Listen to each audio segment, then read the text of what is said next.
हरि ओं श्रीगुरुभ्यो नमः। शुक्लाम्बरधरं विष्णुं शशिवर्णं चतुर्भुजं प्रसन्नवदनं ध्यायेत् सर्वविघ्नोपशान्तये। गुरुर्ब्रह्मा गुरुर्विष्णुः गुरुर्देवो महेश्वरः गुरुः साक्षात् परं ब्रह्म तस्मै श्रीगुरवे नमः। श्रीराम राम रामेति रमे रामे मनोरमे सहस्रनाम तत्तुल्यं रामनामवरानने। वामे भूमिसुता पुरश्च हनुमान् पश्चात् सुमित्रासुतः शत्रुघ्नो भरतश्च पार्श्वदलयोः वायव्यादिकोणेषु च सुग्रीवश्च विभीषणश्च युवराट् तारासुतो जाम्बवान् मध्ये नीलसरोजकोमलरचिन् रामं भजे श्यामलं श्रीरामं भजे श्यामलं। श्रीरामो रामभद्रश्च रामचन्द्रश्च शाश्वतः राजीवलोचन श्रीमान् राजेन्द्रो रघुपुङ्गवः कूजन्तं राम रामीति मधुरं मधुराक्षरम् आरुह्य कविताशाखां वन्दे वाल्मीकिकोकिलं गोष्पदीकृतवाराशिं मशकीकृतराक्षसं रामायण महामाला रत्नं वन्दे अनिलात्मजम्। మనం క్రితం వారమేమో ఉద్ధవ గీతలో పరమాత్ముడు బోధించినటువంటి ఆత్మజ్ఞానం చూసాం. అంటే అసలు ఏమిటి ఆత్మతత్వం, అంటే ఎలా అర్థం చేసుకోవాలి, ఎలా ఉంటుంది. ఇది పరమాత్ముడు భాగవతంలో అంతర్భాగంగా చెప్పినటువంటిది. దీనికి తర్వాత మనకి భగవద్గీతకి కూడా చాలా సామ్యం ఉంటుంది. సరే, అది మనం ఇది యోగ వాసిష్టంలో ఎటువంటి జ్ఞానాన్ని అయితే వశిష్ఠ మహర్షి రాముల వారి ద్వారా మనకి అందిస్తున్నారో దానికి దీనికి చాలా వరకు కూడా సమాంతరంగా ఉంటుంది. సరే, మనం ఇప్పుడు అంతకు మునుపు ఒక 2 వారాల క్రితం ఆగిపోయినటువంటి కర్కటోపాఖ్యానంలో ఆ కర్కటికి సంబంధించినటువంటి విషయం, ఆ కర్కటి ఆమె యొక్క మొదట ఆమెకున్నటువంటి ఒక దురాశ, ఆ దురాశ మూలంగా ఎంతో పెద్ద కాయంతో ఉన్నటువంటి ఆమె ఒక చిన్న సూచీప్రాయంగా, అంటే సూచన ద్వారానే తెలియబడేటువంటి ఒక చిన్న ప్రాణిగా మారి ప్రజల యొక్క శ్వాస ద్వారా లోపలికి వెళ్ళిపోయి, అలా లోపలికి వెళ్ళిన తర్వాత వాళ్ళ యొక్క ఆయువులనే ఆహారంగా భక్షిస్తూ బతికినటువంటి ఆమె కొంతకాలానికి పశ్చాత్తాపంతో నేను చేసిన పని ఏమిటి, నాకు కావాల్సిందేమిటి, నేను కోరుకున్నదేమిటి అని చెప్పి ఆమె మళ్ళీ బ్రహ్మదేవుల వారి దగ్గరికి వచ్చి, స్వామి, బుద్ధి తక్కువయ్యి ఇటువంటి కోరిక కోరాను, ప్రాణాలనైతే తీసేస్తున్నాను, వాళ్ళ ఆయువులనైతే తినేస్తున్నాను, కానీ నాకు రుచి కలగట్ల.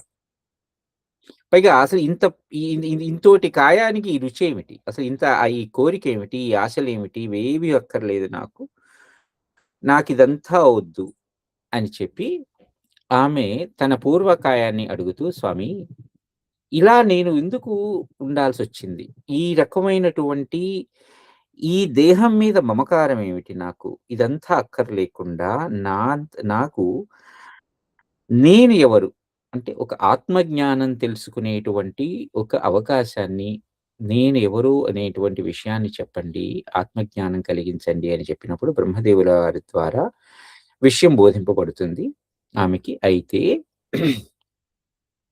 ఆమెకి అలానే తన పూర్వదేహం కూడా వచ్చేస్తుంది. ఆ పూర్వదేహంతో మరలా ఆమె తపస్సు చేసుకుంటూ, స్వామి, మరి ఇంత దేహం ఇస్తున్నావు, మరి కానీ ఇదివరకటిలాగా నేను ప్రాణుల యొక్క, జీవుల యొక్క ఆయువులని, ప్రాణాలని తోడేసుకుంటూ వాళ్ళని తినేస్తూ బ్రతకలేను, కానీ అదే నాకు ఆహారం అవుతుంది, మరి ఏం చెయ్యాలి అని అన్నప్పుడు ఆయన అంటారు, అమ్మా, నువ్వు ఇంతకు మునుపటిలాగానే నీ యొక్క ఆహారాన్ని అలానే తీసుకుంటావు. అయితే ఎవరైతే అజ్ఞానంతో ఉన్నారో, ఎవరైతే తమకు తాము ఎవరు అని తెలుసుకోలేనటువంటి జీవనం జీవిస్తున్నారో వాళ్ళని మాత్రమే ఆహారంగా తిను. ఎవరైతే జ్ఞానంతో ఉన్నారో, ఎవరైతే వాళ్ళకి వాళ్ళు ఎవరు, ఆ ఆత్మజ్ఞానం అంటే ఏమిటి, ఇటువంటి విషయ పరిజ్ఞానం ఎవరికైతే ఉన్నదో వాళ్ళ జోలికి వెళ్ళకు అని చెప్పినప్పుడు ఆమె సరేనండి అని చెప్పి అదే దీనితో ఉండి అదే మాట మీద నిలబడి ఆమె అలానే తపస్సు చేసుకుంటూ ఉండిపోతుంది. ఆ కొండల్లో ఎక్కడో, హిమాలయాల్లో ఎక్కడో కొండల్లో. కొంతకాలానికి ఆమెకి తన సమాధి స్థితి నుంచి బయటకొచ్చిన తర్వాత ఆమెకి ఆకలంటూ వేస్తుంది. ఆ ఆకలేసినప్పుడు బయటికొస్తుంది. బయటకొచ్చి ఎవరు అజ్ఞానంతో ఉన్నారు అని వెతుకుతూ ఉంటుంది. అలా వెతుకుతూ ఉన్నప్పుడు ఆ కొండ సానువులలో ఒక చిన్న పల్లెటూరు. ఆ పల్లెటూరు దగ్గర అనేక మంది ఈ ఆటవిక జాతి వాళ్ళు నివసిస్తూ ఉంటారు. అయితే ఆ సమయంలో అంతా రాత్రి అవ్వటంతో అంతా నిద్రిస్తూ ఉంటే, ఆ ఊరిని కాపలా కాయటం కోసం ఒక రాజు ఆ ఊరికి సంబంధించిన రాజు, ఆయనకి సంబంధించిన ఒక మంత్రి. ఇద్దరూ కూడా ఆ ఊరి చుట్టుపక్కల ఉండి, ఆ అరణ్యంలో ఉన్నటువంటి జంతువులను వేటాడుతూ, ఊరి యొక్క జనాలని కాపాడుతూ ఉంటారు. వీళ్ళిద్దరెవరో అర్ధరాత్రి పూట ఇలా తిరుగుతూ పశువుల్ని, అక్కడున్నటువంటి జంతువులని విచ్చలవిడిగా చంపేస్తున్నారు. వీళ్ళెవళ్ళో పరమ అజ్ఞానుల్లాగున్నారు. కాబట్టి వీళ్ళని పట్టుకొని తినేస్తాను అని చెప్పి, అయినా కూడా ఒకవేళ వీళ్ళే వీళ్ళని ఇమ్మీడియేట్‌గా వీళ్ళు ఇలాంటి వాళ్ళు అని ఒక నిర్ణయానికి రాబోయే బదులుగా, అసలు ముందర నేను వీళ్ళని పరీక్షిస్తాను అని ఆమె కర్కటి వీళ్ళ ఎదురుగా వచ్చి వీళ్ళని కొన్ని ప్రశ్నలడుగుతుంది. అసలు ఎవరు మీరు? ఎందుకు తిరుగుతున్నారు? అని చెప్పి వాళ్ళ పూర్వాపరాలు అడిగిన తర్వాత, మీరు ఇద్దరూ నాకు ఆహారం కాకుండా ఉండాలి అంటే, నేను అడిగేటువంటి ప్రశ్నలకి సమాధానాలు చెప్పండి అని ఆమె దాదాపు ఒక 50, 60 ప్రశ్నలు ఒకేసారిగా సంధించేస్తుంది వాళ్ళిద్దరికి. ఏమని? అసలు ఎవరు? ఈ ఈ ఈ ఈ ఈ ఈ ప్రపంచమంతా నడిపిస్తున్నదేంటి? ఈ సచ్చిదానందం అంటే ఏమిటి? అసలు సత్ అంటే ఏంటి? చిత్ అంటే ఏంటి? జడం అంటే ఏమిటి? ఇలా రకరకాలైనటువంటి ప్రశ్నలు ఆమె అడుగుతుంది. అలా అడిగినప్పుడు ఆ ప్రశ్నలన్నింటికి సమాధానంగా ముందర మంత్రి గారు తన సమాధానాలు చెప్పారు. మనం ఇంతవరకు వచ్చి ఆగాం. ఇవాళ మనం ఇక్కడి నుంచి ప్రారంభించి రాజుగారు చెప్పేటువంటి సమాధానాలు ఏమిటి? అక్కడికి వెళ్దాం. ఎందుకంటే ఇప్పుడు ఒకటే విషయాన్ని ఒకరు వారి దృక్కోణంకు ప్రకారం చెప్తారు కదా! ఇప్పుడు ఒక వృత్తం ఉంది. ఆ వృత్తంలో కేంద్ర బిందువు ఉంటుంది. కేంద్ర బిందువు అసలు విషయం ఒకటే. ఒకటే బిందువు అది. కానీ ఆ వృత్తం చుట్టూతా నిలబడినటువంటి జనాలు వాళ్ళ చూసేటువంటి దృష్టికోణం ప్రకారం ఆ వృత్తం ఆ బిందువు కనిపించేటువంటి పర్స్పెక్టివ్ మారుతుంది కదా! అలానే ఒకటే అయినటువంటి ఆ ఆత్మతత్వాన్ని ఈ రాజుగారు లేకపోతే ఆ మంత్రి గారు ఎటువంటి పర్స్పెక్టివ్స్‌తో చూసారు? ఆ పర్స్పెక్టివ్ ఏంటి? ఒక్కొక్కళ్ళకి కూడా వాళ్ళ ఆహ్, దృష్టికోణంలో ఒకే తత్వం అనేక రకాలుగా వివరింపబడుతోంది. కానీ, అనేక రకాలుగా వివరింపబడుతున్న తత్వం అంతా కూడా మళ్ళీ ఒకటే. అంటే ఇక్కడ మనకి ఆహ్, ఇప్పుడు ఆ సెంటర్ ఆ బిందువు నుంచి ఆ వృత్తం యొక్క కేంద్రం నుంచి చూసినప్పుడు 360 డిగ్రీలలోనూ ఉన్నటువంటి ప్రతి బిందువు కూడా ఒకే రకంగా కనిపించొచ్చు. ఎందుకంటే అది కేంద్రం కాబట్టి. కానీ ఆ వృత్తం చుట్టూతా ఉన్నటువంటి ఆ బిందువులన్నీ కూడా ఈ కేంద్రం వైపు చూస్తూ ఉంటే ఒక్కొక్కటి ఒక్కొక్క రకంగా కనిపిస్తుంది. ఒకటే కాపోతే కదా! అలాగా ఈ రాజుగారు చెప్పేది మనం ఎందుకోసం తెలుసుకోవాలి? ఎందుకోసం వినాలి? అనంటే ఎవరికి వారికి వాళ్ళ స్వంత అనుభవాలుంటాయి. ఎందుకంటే ప్రతీదీ కూడా ఆత్మజ్ఞానం అంటే అనుభవేక వైద్యమే. ఎవరికి వాళ్ళుగా అనుభవించాల్సిందే. అది అనుభవం అయిన తరువాత మాత్రమే కొంతమంది అది ఇలా ఉంటుంది. కొంతమంది అసలు ఉండదు. అసలు కొంతమంది ఇప్పుడు ఇప్పుడు మనకి మన సనాతనమైన సంప్రదాయంలో ఇన్ని ధర్మాలు ఇమిడిపోయాయి అంటే కారణం ఏంటి? ఒకే వృత్తం మీద ఉన్నటువంటి అన్ని బిందువులు కూడా ఒకే కేంద్రాన్ని ఒకే రకంగా చూడవు గదా! కాకపోతే అన్నీ ఒకటే తత్వం అంతా. అలానే సనాతన సాంప్రదాయంలో, సనాతన ధర్మంలో ఇన్ని ఉన్నా కూడా అన్నీ కూడా ఒకటే తత్వాన్ని బోధిస్తూ ఉంటాయి. అలా మనం కూడా దీన్ని అన్ని పార్శ్వాలలోనూ తెలుసుకోవాలి. ఎందుకోసం? ఒక పార్శ్వం తెలుసుకుంటే సరిపోయింది గదా! కేంద్రం దగ్గరికెళ్ళిపోవచ్చు కదా! వెళ్ళిపోవచ్చు. కానీ ఒరేయ్ నాన్న! నువ్వు ఏ మూలనున్నా, ఎక్కడున్నా, ఎలా ఉన్నా నువ్వు చూసే బిందువు ఒకటే. ఆ కేంద్రం ఒకటే. ఆ తత్వం ఒకటే అనేది మనకి అవగతం కావాలి అంటే, అనుభవైక వేద్యం కావాలి అంటే ఇవన్నీ తెలుసుకోవాలి. లేకపోతే ఏముందండి మనం ఆహ్, ఈ ఈ తత్వం అంతా గూడా ఏముంది ఆత్మజ్ఞానం, ఆత్మజ్ఞానం అంటే శూన్యం. ఏమీ లేదక్కడ. ఏమీ లేదని తెలుసుకోవటమే పెద్ద విషయం. కాదు గదా! ఎలా? ఇది ఇప్పుడు మనకి పెద్దవాళ్ళు మాట చెప్తారు. నువ్వు ఒక విషయాన్ని తెలుసుకోవాలి అంటే పలు రకాలుగా తెలుసుకోవచ్చు. పలు మాధ్యమాల ద్వారా తెలుసుకోవచ్చు. పుస్తక జ్ఞానం కానీ, గురువు ద్వారా బోధించబడటం గానీ, వేద శాస్త్రాల ద్వారా అధ్యయనం చేసుకొని, స్వాధ్యాయంలో దాన్ని మళ్ళీ నెమరు వేసుకుంటూ, దాన్ని దాన్ని జ్ఞానాన్ని మనం తెలుసుకోవటం గానీ, లేకపోతే ఇతరుల యొక్క అభిప్రాయాలని విని, ఇతరుల యొక్క జ్ఞానాన్ని మనం ఆహ్, తెలుసుకొని వాళ్ళ యొక్క అనుభవాల ద్వారా మనం తెలుసుకోవాలి. ఇలా రకరకాలైనటువంటి మాధ్యమాల ద్వారా మనం విషయాన్ని తెలుసుకుంటాం. ఇప్పుడు ఈ విషయం మాత్రం తెలుసుకోవడానికి ఏం చేయాలి? ఏముంది వశిష్ఠ మహర్షి రాముల వారికి చెప్తుంటే మనం ఎందుకు చదువుకోవాలి? అంటే గురువుగారు తనకి చెప్పినటువంటి ఆ జ్ఞానం ఏదైతే ఉందో, అది గురువుగారి యొక్క అనుభవం ద్వారా విన్నటువంటి జ్ఞానం కాబట్టి, ఆయన అనుభవం ద్వారా రాముల వారికి చెప్పబడినటువంటి విషయం కాబట్టి, మనం దానిని శ్రవణ మననాదుల ద్వారా తెలుసుకుంటాం. దాన్ని పదే పదే మననం చేయటం కూడా తపస్సే. శ్రవణం చేయటం తపస్సు, మననం చేయటం తపస్సు, దాన్ని చదవటం తపస్సు, ప్రతీదీ కూడా తపస్సే.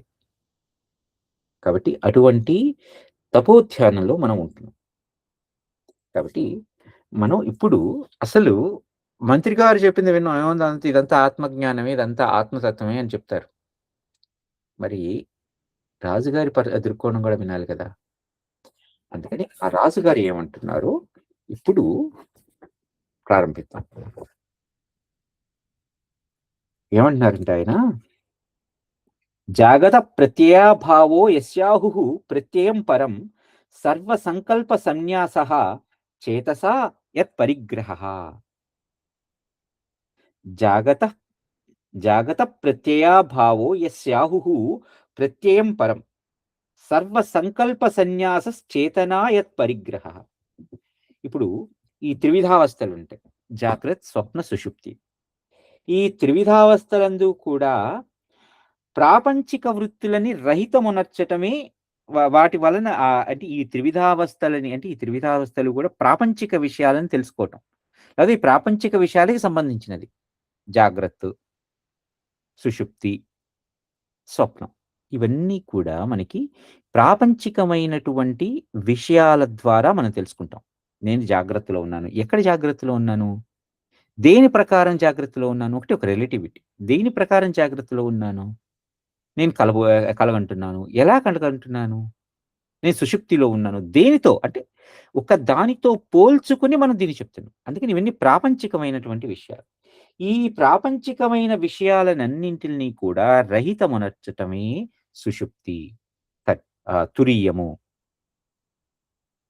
కదా! కానీ సర్వ సంకల్ప సన్యాసః చేతసా యత్పరిగ్రహః. ఈ సమస్తమైనటువంటి సంకల్పాలని తొలగించినప్పుడే ఆత్మనిష్ట సంప్రాప్తిస్తుంది.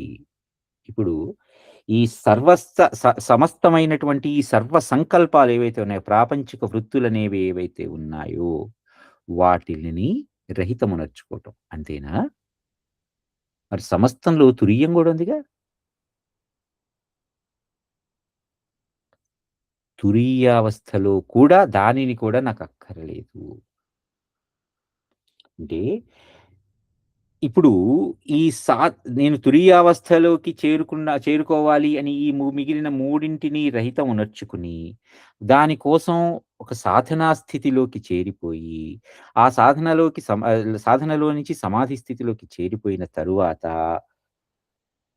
కలిగేటువంటి ఆ అనుభూతి అంటే ఇక్కడ చేరుకోవాలి అనేటువంటి చేస్తున్న ప్రయత్నం కూడా ఒక సంకల్పమే. సమస్త సంకల్పాలని రహితమనొచ్చు. అంటే ఆఖరికి దీనికి కూడా అక్కరలేదు. ఎప్పుడు తెలుసుకుంటాం? ఇప్పుడు ఆవకాయ పచ్చడి బావుంది అంటే ఎప్పుడు తెలుసుకుంటది మనకి? నాలుక మీద రుచి తగిలిన తర్వాత తెలుస్తుంది. తెలియకుండా ఎవడో చెప్పాడు గదా! అని ఆవకాయ పచ్చడి అబ్బా! ఎంత బావుంది, ఎంత బావుంది అంటే కుదరదు కదా!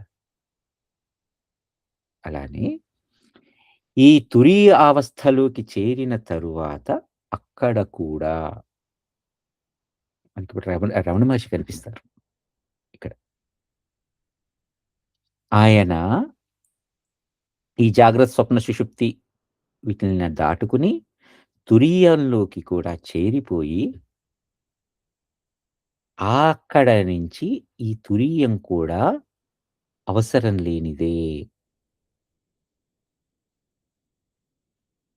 అలా అంటే మనకు మునుపు కొన్ని ఉదాహరణలు చెప్పుకున్నాం. ఒక చిన్న ఎక్కడో చీకటి ప్రదేశంలో ఉన్నాను. ఒక చిన్న మిణుకు మిణుకు అంటూ ఒక దీపం కనిపించింది. ఆ దీపం దగ్గరికెళ్ళాను. ఆ దీపం దగ్గర నాకు 2 అడుగులు, 3 అడుగుల వెలుతురులాగా కనిపించింది. పర్వాలేదు. ఇప్పుడు ఆ గుడ్డి వెలుతురులోనే నెమ్మది నెమ్మదిగా వెళ్తుంటే ఇంకొంచెం పెద్దదైనటువంటి ఒక కాగడా కనిపించింది. ఆ కాగడా దగ్గరికి వెళ్ళేటప్పటికి ఇంకాస్త వెలుతురు, ఇంకాస్త పరిమాణంలో ఉంది. పెద్దగానే ఉంది.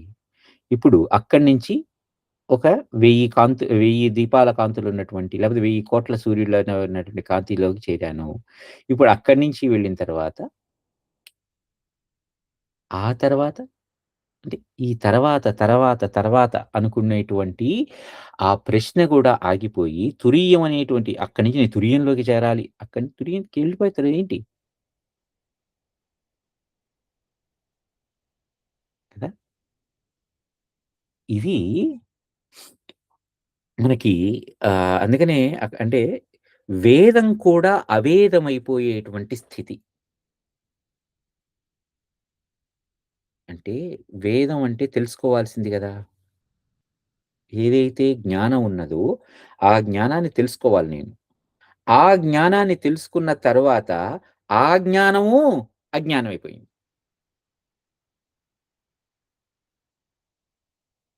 అంటే ఆ స్థితికి చేరుకుంటే, మనం ఆ తురీయమనేటువంటి అవస్థ కూడా అవసరం లేనిదైపోతే, అక్కడ అది మనకి అంటే అక్కడ మనకి ఆత్మనిష్ట అంటే మళ్ళీ నిష్ఠ అంటే ఏంటి? దాని పట్ల ఒక రూఢి.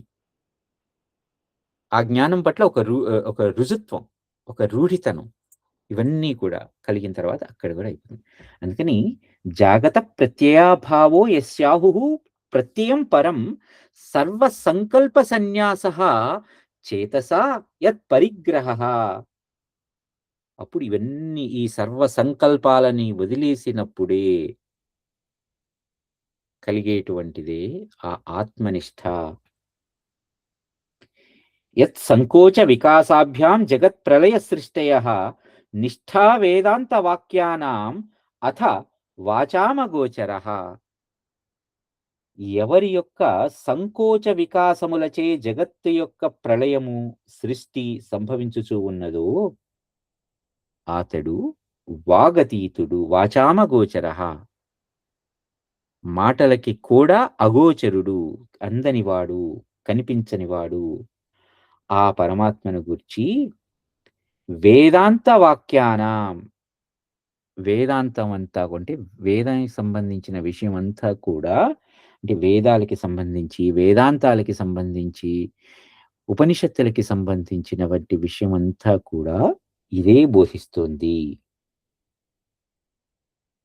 కోటిద్వయాంతరాలస్థం మధ్యే కోటిద్వయీమయం యస్య చిత్తమయీ లీల జగతేతచ్చరాచరం.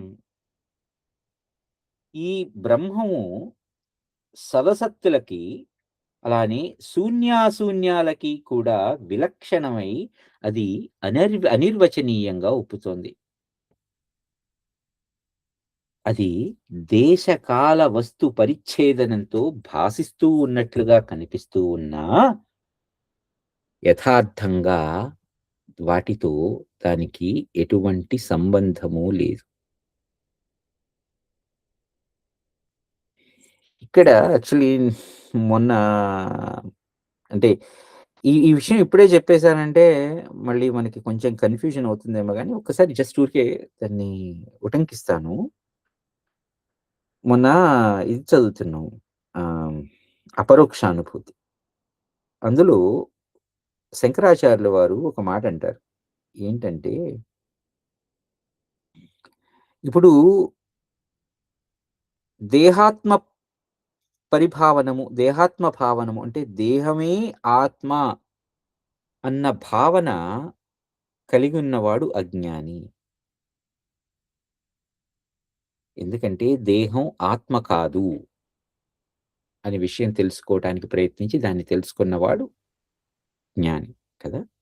కానీ శంకరాచార్యుల వారంటారు, మరి సమస్తము కూడా ఈ ఆత్మలోనే ఉంటే, ఈ పరమాత్మలోనే ఉంటే, ఈ దేహం కూడా ఆత్మలోనిదే గదా! అప్పుడు ఈ దేహ ఆత్మ అంటే ఇక్కడ ఆత్మే దేహము అన్న విషయం కూడా కరెక్టే కదా! అంటే అక్కడి దాకా వెళ్ళిన తర్వాత ఇక దేహానికి, ఆత్మకి భేదం పోతుంది. దేహమే ఆత్మ అని అనుకోవటం అజ్ఞానం. మరి ఆత్మే దేహం అనుకోవటం జ్ఞానం. అంటే ఇప్పుడు మనం చూసేటువంటి కోణం ఇందాక నేను వృత్తము లేకపోతే బిందువులని చెప్పాను. ఆ వృత్తం చుట్టూతా కేంద్రం చుట్టూతా ఉండేటువంటి బిందువులు. ఇప్పుడు బిందువులు కేంద్రాన్ని చూస్తున్నాయి. దేహం ఆత్మని చూస్తోంది. అంటే దేహం అంటే ఆత్మ నేను ఆత్మని అని అనుకుని భావిస్తోంది. కానీ ఎప్పుడైతే నెమ్మదిగా అది ఆ ఆత్మతత్వంలోనికి చేరిపోయిందో, ఎప్పుడైతే నేను సమస్తాన్ని, నేను ఆత్మని, నేను సర్వ సంకల్పాలని ఇందాక సర్వ సంకల్పాన్ పరిత్యజ్య మామేకం శరణం వ్రజ అంటారు. ఎందులో? భగవద్గీతలో పు భగవంతుడు. అన్నింటిని వదిలేసి నన్ను మాత్రమే ధ్యానించు. ఇప్పుడు అక్కడికి చేరిన తర్వాత ఇప్పుడు నేను బిందువు దగ్గరికి చేరా. అంటే కేంద్రం దగ్గరికి చేరా. అసలైన వస్తువు విషయం దగ్గరికి చేరా. ఇప్పుడు ఆ అసలైన వస్తువు అక్కడి నుంచే చూస్తున్నా. ఇప్పుడు నాకు అన్ని బిందువులు అన్నీ ఒకటే. అది ఆత్మ దేహ భావం.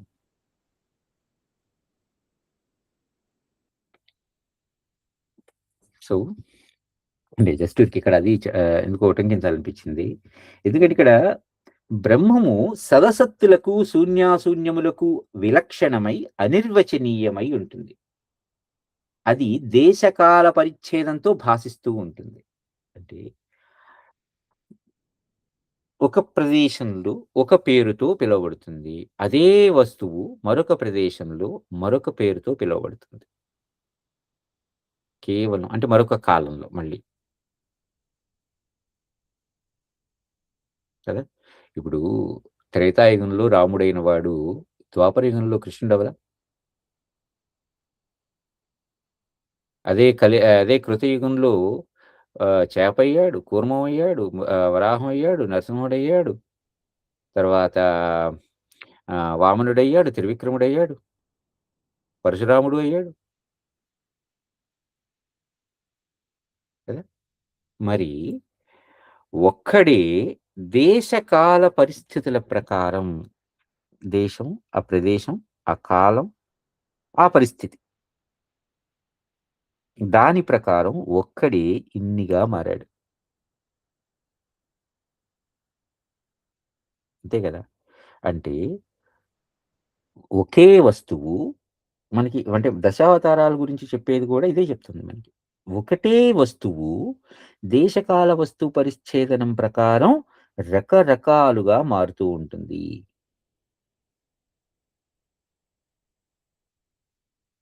సో, ఇప్పుడు నేను ఏం చేస్తున్నాను? ఆ ఆ ప్రతిబింబాన్ని పూజిస్తున్నాను. రాముల వారిని పూజిస్తున్నా, ఇక్కడ కృష్ణుడిని పూజిస్తున్నా, రైట్. నరసింహస్వామిని పూజిస్తున్నా, వరాహస్వామిని పూజిస్తున్నా. నేను దేన్ని పూజిస్తున్నాను? ఒక ప్రతిబింబాన్ని, అవతారాన్ని. అయితే బింబం లేకపోతే ప్రతిబింబం వస్తుందా? కదా! అంటే నేను ప్రతిబింబం ద్వారా బింబం దగ్గరికి చేరాలనుకుంటున్నాను. సో, మన సనాతనం అదే చెప్తుంది. నాన్న నీ ఇష్టం ఎలా వెళ్ళదలుచుకున్నావు? భక్తి మార్గం ద్వారా వెళ్దాం అనుకుంటున్నావా? కర్మ మార్గం ద్వారా వెళ్దాం అనుకుంటున్నావా? జ్ఞాన మార్గం ద్వారా వెళ్దాం అనుకుంటున్నావా? లేకపోతే కర్మ సన్యాసం చేద్దాం అనుకుంటున్నావా? ఇప్పుడు మనకి భగవద్గీతలో అన్ని యోగాలు చెప్తారు. అంతే ఉన్న 18 అధ్యాయాల పేర్లు యోగాలే గదా! ఇన్ని యోగాలు. ఈ యోగం అంటే ఏంటి? కలయిక. అంటే కలయిక కోసం చేసేటువంటి ప్రయాణం. సో, అన్ని అంటే ఇవన్నీ గూడా మళ్ళీ ఎక్కడికెళ్తుంది? మామేకం శరణం వ్రజ. నన్నొక్కడినే. మనం తప్పుగా అర్థం చేసుకుంటే, కృష్ణుడు నేనొక్కడినే మొత్తం అంతా నేనే అనంటే, అక్కడ ఆయన చెప్పింది అహం. అహం త్వా సర్వభావేషు. అన్నింటా నేనే. అన్నిటా నేనే అన్నప్పుడు నాలోనూ నేనే ఉన్నాను. ఆయనే ఉన్నాడనుకుంటే. కాకపోతే ఇప్పుడు ఆయన నేను ఒకటే. ఇలా ప్రతీది కూడా అటువైపే ఆహ్, వెళ్తుంది. అక్కడి వరకు వెళ్ళింది మళ్ళీ అన్ని చోట్ల ప్రతిబింబిస్తుంది. అంటే ఇప్పుడు అన్నింటిని లోపలికి లాగేసుకోవటం లయమైతే, అక్కడి నుంచి మళ్ళీ అన్నింటి వైపు ప్రసరింపచేయటం సృష్టి అయితే, ఇప్పుడు సృష్టి, స్థితి, లయ ఈ 3 కూడా ఆత్మతత్వం వైపే వస్తున్నాయి గదా! అంటే ఇవన్నీ కూడా దానిలోనివే. ఇప్పుడు పరమాత్మ ఈ 3 ఒకటే చేస్తాడు. మూడిటిని 3 రకాలుగా చేస్తాడు అంటే, లోపలికి లాగేసుకోవటం అంటే, నా ధ్యానమంతా కూడా ఆ కేంద్రం వైపు చూడాలని. కేంద్రం ఏం చేస్తుంది? అన్ని వైపులా ప్రసరించాలని. అంటే లయం అయిపోవటం, మరలా విస్తరించటం, వ్యాపించటం, విస్తరించటం, మళ్ళీ ఈ మధ్యలో క్రమం.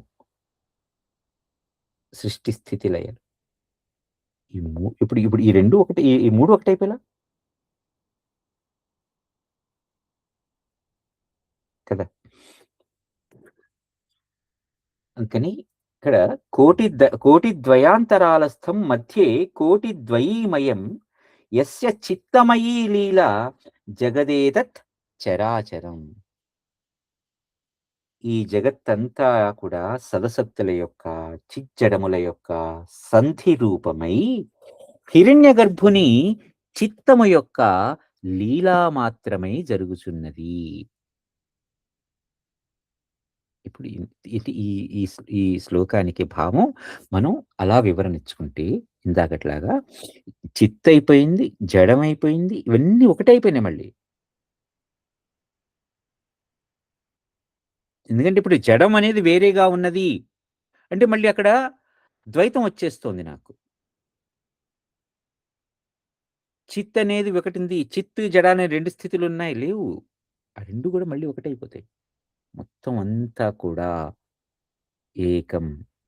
ఒకటే అందుకని మనకి లలితా సహస్రనామాల్లో అంటారు. ఆహ్, ఇదేంటి జడరూపే జడాత్మిక చిద్రూపే చేతనారూప జడరూపే జడాత్మిక. అంతేనా? అంతేనండి రమణ గారు? లలితా సహస్రనామాల పేరు? అవునండి. అంటే ఒకటే. అంటే చైతన్యము ఒకటే, జడము ఒకటే. అంటే ఆ మొత్తం ఆవిడే. అంటే ఆవిడే అంటే మళ్ళీ అంటే మన అమ్మవారి వైపు అంటే అమ్మవారి రూపంగా ఆ ఆత్మతత్వాన్ని ధ్యానిస్తూ ఉంటే మనకి లలితా సహస్రనామాల్లో చెప్పేటువంటి ఆత్మజ్ఞానం ఇదే.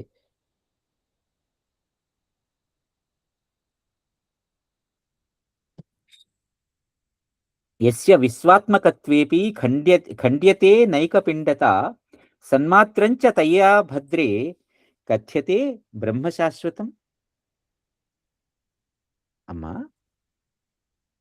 ఈ విశ్వం రూపంలో ప్రకాశిస్తున్న ఎవని ఏక రూపత్వము బాధింపబడకయుండునో అట్టి నిత్యుడకు పరబ్రహ్మని గురించే కదా నువ్వు అడిగింది. అంటే ఈ విశ్వం అంతా నిండి కనిపిస్తున్న చరాచరం మొత్తంగా కనిపిస్తూ విడివిడిగా కనిపిస్తూ ఉన్నటువంటి ఏకమైన వస్తువు ఏదైతే ఉన్నదో ఆ పరమాత్మ గురించే కదా, ఆ పరబ్రహ్మం గురించే కదా నువ్వు అడిగింది. ఏషోనుర్వేదనాద్వాయు స్వభ్రాంతిర్దృగ్దృశ్యత దృగదృశ్యత అతో నకించిద్వాయాది అతో నకించిద్వాయవ్యాది కేవలం శుద్ధ చేతనం.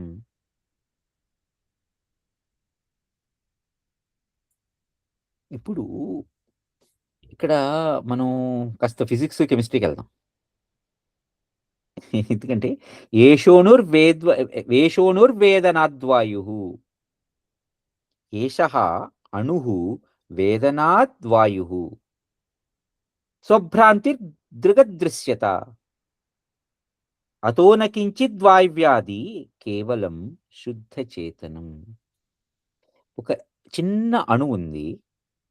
ఆ అణువు ఎప్పుడైతే తన వాయు రూపానుభవాన్ని పొందుతుందో అది వాయువులాగా కనిపిస్తుంది. అదే అణువు ఒక జల రూపాన్ని భావిస్తుందో అది జలంలాగా అంటే ద్రవంలాగా మారుతుంది. అదే అణువు ఒక స్థాణు రూపాన్ని భావిస్తుందో అది ఒక ఘన పదార్థంగా మారుతుంది. అంటే ఒక్కటే అణువు.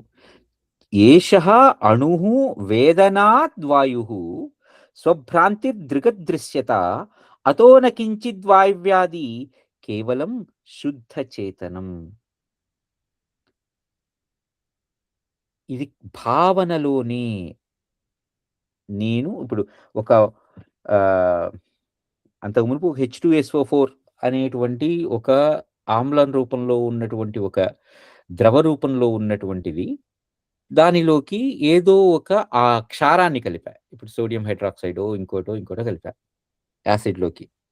ఏమైంది? ఇమ్మీడియేట్‌గా అది నాకు కొన్ని గ్యాసియస్ ఫార్మాట్‌లోకి మారిపోతుంది. మనకి చిన్నప్పటి నుంచి ఫస్ట్ చదువుకున్నటువంటి మన కెమిస్ట్రీలో చదువుకున్నటువంటి మొట్టమొదటి సంయోగం ఏమిటి? HCl + NaOH = NaCl + H2O. నీరు ప్లస్ ఉప్పు వస్తుంది. మొట్టమొదటి కెమిస్ట్రీ ఈక్వేషన్ మనం చదువుకున్నది. కానీ అందులో వేసినప్పుడు ఫస్ట్ మనకి బుడగలుగా వచ్చేసి అందులో నుంచి ఒక వాయు రూపంలో బయటకొచ్చేసింది. అంత మునుపు కూడా మరి వాయువు ఎక్కడుంది? ఎక్కడ? 2 ద్రవాలే. 2 ద్రవాలే. ఇప్పుడు ఆ ద్రవంలోనికి ఇంకొక ద్రవాన్ని కలిపితే ఒక వాయువు పుట్టేసింది. ఎలా? ద్రవం కలిపితే ద్రవం అవ్వాలిగా. వాయువు ఎలా అయింది? అంటే అక్కడ ఆ అణువులు అంటే భావిచ్చినాయి. అంటే అణువులు భావించడం అంటే వాటికేమన్నా మనస్సుందా? ఫీలింగుందా? ఇంకోటి ఉందా? ఏం కాదు. అంటే అవి వాటి రూపాన్ని మార్చుకున్నాయి. వాటి యొక్క ఆ అణు పరిచ్ఛేదనము, అణు విచ్ఛిత్తో ఏదో ఒకటి జరిగింది. హెచ్‌సిఎల్ ఇప్పుడు హెచ్‌సిఎల్‌లో ఉన్నటువంటి హైడ్రోజన్ యాటము, క్లోరిన్ యాటము వచ్చి NaOHలో సోడియం యాటము, అలానే OH అనేటువంటి ఒక మాలిక్యూలు ఈ ఈ ఓహెచ్‌తో వచ్చి హెచ్ కలిసింది. ఎన్ఏతో వచ్చి సీఎల్ కలిసింది. ఈ మధ్యలో మనకి ఏదో ఒక చిన్న రియాక్షన్ లాగా జరిగి మారిపోయింది.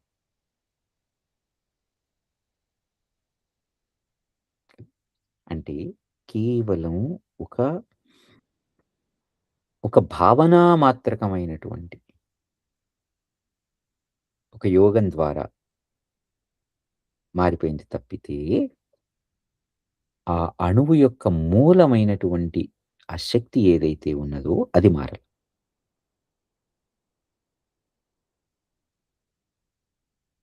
శబ్ద సంవేదనాత్ శబ్దః శబ్దస్య భ్రాంతి దర్శనం తతోత్ర శబ్ద శబ్దార్థః దృష్టేర్దూరతరంగతః. అట్లానే శబ్ద రూపాన్ని భావించటంచే అది శబ్దంగా అనుభూతమవుతోంది. కానీ యథార్థముగా బ్రహ్మము శబ్దార్థాల కంటే కూడా భిన్నమైనది.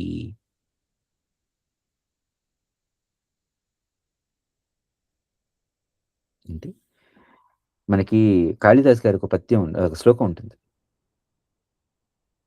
అమ్మవారు వాక్ అయితే అయ్యవారు ఆ వాక్కుకున్న అర్థం అని. వాగర్థావివ సంపృక్తౌ వాగర్థ ప్రతిపత్తయే జగతః పితరౌ వందే పార్వతీ పరమేశ్వరౌ. వాక్కు, ఆ వాక్కుకున్నటువంటి అర్థం. వాక్ అనేది శబ్దం. ఆ అర్థం అనేది భావన. అంటే ఒక ఒక చేతనం, ఒక జడం కదా! ఈ 2 కూడా అందుకనే కాళిదాస్ గారు చెప్పినప్పుడు ఆ శ్లోకం దాని దాని వెనకాల ఆలోచిస్తే ఇలా అనిపించింది నాకు. 2 ఒకటే మళ్ళీ. ఇప్పుడు దాన్ని విడివిడిగా మనం చూడలేం. వాక్కు లేనిదే అర్థం లేదు. అర్థం కావాలి అంటే వాక్కు కావాలి. అందుకని ఆయన ఎంత గొప్పగా రాశాడనిపించింది. వాగర్థావివ సంపృక్తౌ వాగర్థ ప్రతిపత్తయే జగతః పితరౌ వందే. జగత్తుకి తల్లిదండ్రులైనటువంటి వాళ్ళకి అంటే ఈ పితరౌ వందే పార్వతీ పరమేశ్వరౌ. ఒక చేతనం, ఒక జడం కలిస్తే ఈ జగత్తు. అంటే అంటే 2 కలిపి ఒకటైపోయింది. ఒకటేమైపోయేది. సోనుః సర్వం న కించిచ్చ సోహం నా హంస ఏవ చ సర్వశక్త్యాత్మనోస్యైవ ప్రతిభైకాత్ర కారణం. ఈ మాయతో కూడుకున్నటువంటి ఈ పరమాత్మయే సమస్తము అవుతాడు. సమస్తం అవుతోంది. శుద్ధ రూపంలో ఏదీను కాక ఉంటుంది. అలానే అహంకార రూపంగా, అహంకార శబ్దంతో ఉన్నప్పుడు అది ఈ జగత్తు కలుస్తుంది. సోహం నా హంస ఏవ చ సర్వశక్త్యాత్మనోస్యైవ ప్రతిభైకాత్ర కారణం. ఈ సర్వశక్తివంతమైనటువంటి ఈ చైతన్యమే అహంకారంగా, అహంకారంతో కలిసినప్పుడు జగత్తుగా, అహంకార రహితంగా, ఆత్మరూపంగా భాసిస్తున్నది. ఆత్మాయత్న శతప్రాప్యో లబ్ధేస్మిన్న కించన, లబ్ధేస్మిన్న చ కించన, లబ్ధం భవతి తచ్చైతత్ పరమం వా న కించన. ఆత్మజ్ఞానం లభించటం కష్టసాధ్యము. అనేక ప్రయత్నాల చేతనే అది పొందబడుతోంది. అట్లు పొందబడిన దానికి మించిన లాభము ఏదీ లేదు. ఇప్పుడు మళ్ళీ కష్టము, తేలిక అనే పదాలు చూద్దాం. ప్రతి చోట అద్వైతాన్ని అప్లై చేద్దాం. ఇది కష్టం, ఇది తేలిక అంటే అక్కడ మళ్ళీ ద్వైతం వస్తుంది నాకు.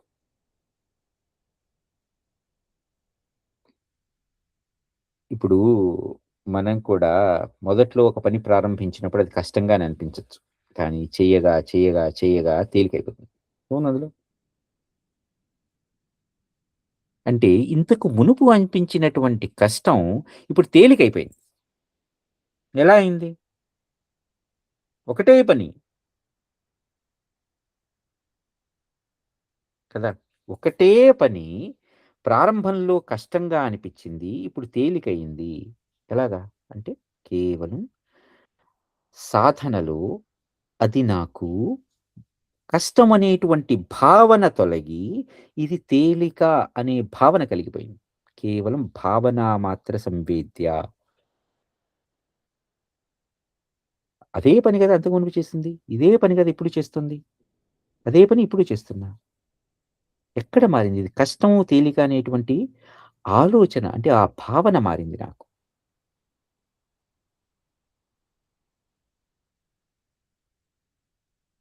కదా! ఆ భావనని తొలగించి దాటిపోతే ఇక కష్టము లేదు, తేలిక లేదు. ఉన్నదేముంది? ఏం లేదక్కడ. అందుకని ఇది అద్వైతం.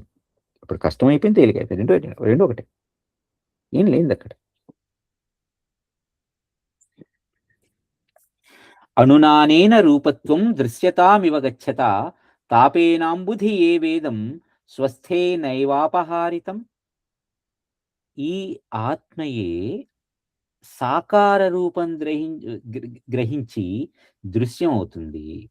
అట్టి దృశ్యమందు మగ్నుడైనటువంటి అజ్ఞాని మరుభూమి యందలి ఎండమావులలాగా వాటిలో జలబుద్ధిని కలిగి ఉన్న వాని వలె విషయ భోగయుక్తమైనటువంటి జీవితాన్ని తన ఆత్మ అంటే దేహాన్ని ఆత్మ అనుకుని తనను తాను నశింపజేసుకుంటున్నాడు.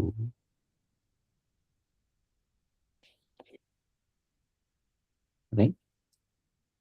అంటే ఆత్మే సాకార రూపంగా దాలించి అంటే జీవత్వాన్ని పొంది జీవత్వం అంటే జీవిత జీవితము లేకపోతే జీవత్వం అనేటువంటి భావనని పొంది నేను వేరు, ఇంకొకటి వేరు, ఇంకొకరు వేరు, ఆ వస్తువు వేరు, ఈ వస్తువు వేరు, ఇది ద్రవం, ఇది ఘనం, ఇది వాయువు, ఇది చెట్టు, ఇది పుట్ట, ఇది రాయి, ఇది మనిషి, ఇది చీమ, ఇది అనేటువంటి వేరు వేరుగా భావించుకుని తాను వేరు, ఇంకోటి వేరు అనేటువంటి విషయంలోకి వెళ్ళిపోయి తనను తాను ఒక అజ్ఞానమైనటువంటి దిశలోకి తీసుకెళ్ళిపోతున్నాడు.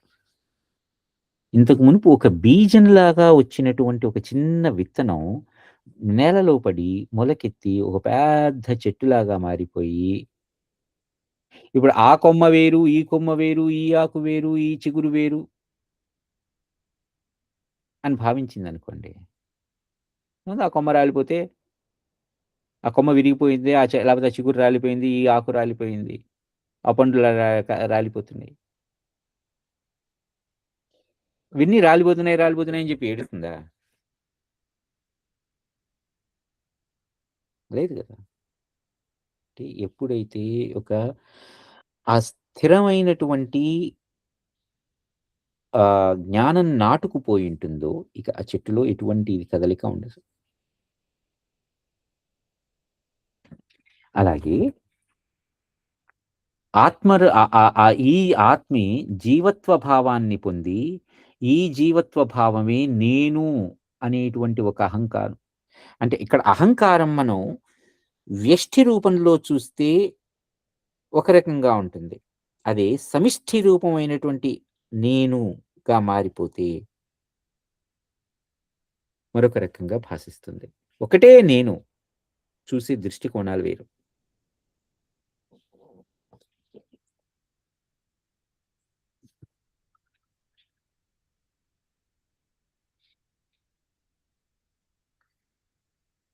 అభిజాతస్య యస్యాంతః యద్యథా ప్రతిభాసతే తత్తథా పశ్యతీవాసౌ దృష్టోంతత్ర శిశిరోర్మనః. దృష్టాంతోత్ర శిశోర్మనః. సారీ తప్పు చదివాను. తత్తథా పశ్యతీవాసౌ దృష్టాంతోత్ర శిశోర్మనః. అంటే ఈ పరమాత్మయందు ఏ ఏ పదార్థము ఏ విధంగా భాసిస్తూ ఉంటుందో అంటే భావించబడుతూ ఉందో, ఆ విధంగానే ఆ చైతన్యం దానిని అలా చూస్తుంది. అంటే ఇందాక మనం వృత్తం, దాని చుట్టూ ఉండేటువంటి బిందువులు, ఆ మధ్యలో ఉండేటువంటి కేంద్రం. ఆ వృత్తం అంచున నుంచి చూసేటువంటి బిందువులేవైతే ఉన్నాయో కేంద్రాన్ని, అవి ఒక్కొక్క రకంగా చూస్తూ ఉంటాయి. కాకపోతే చూసేదంతా ఒక్కటే ఉంటుంది మళ్ళీ. అలాగా భావనలోనే మనకి ఇవైతే భేదాలున్నాయి గానీ, అసలైన మూలమైన వస్తువు విషయంలో లేదు. అనురేవ నమ అనురేవ నమాత్యేష యోజనానాం శతేష్వపి సర్వగత్వాత్ అనాదిత్వాత్ అరూపత్వాత్ అనాకృతిః. సర్వగత్వాద్ అనాదిత్వాద్ అనారూపత్వాత్ అనాకృతిః. ఈ సర్వగామి అయినటువంటి అంటే అన్నిటా వ్యాపించి ఉన్నటువంటి ఈ ఆత్మ వస్తువు ఏదైతే ఉన్నదో అది ఆకారరహితమై అనేకానేక యోజనాల వరకు అది వ్యాపించబడి అనాదిత్వాత్ ఆది అంతం అనేది లేకుండా సర్వగత్వాత్ అన్నిటా కూడా చేరిపోయి నిండిపోయి అరూపత్వాత్ దానికి ఇది రూపం అని చెప్పడానికి లేక అరూపత్వం అంటే రూపం లేదని కాదు. ఇది రూపం అని చెప్పలేకపోవడం. అనాకృతి అంటే ఆకృతి లేదని కాదు. ఇది ఆకృతి అని చెప్పడానికి లేకుండా అలా ఉన్నది.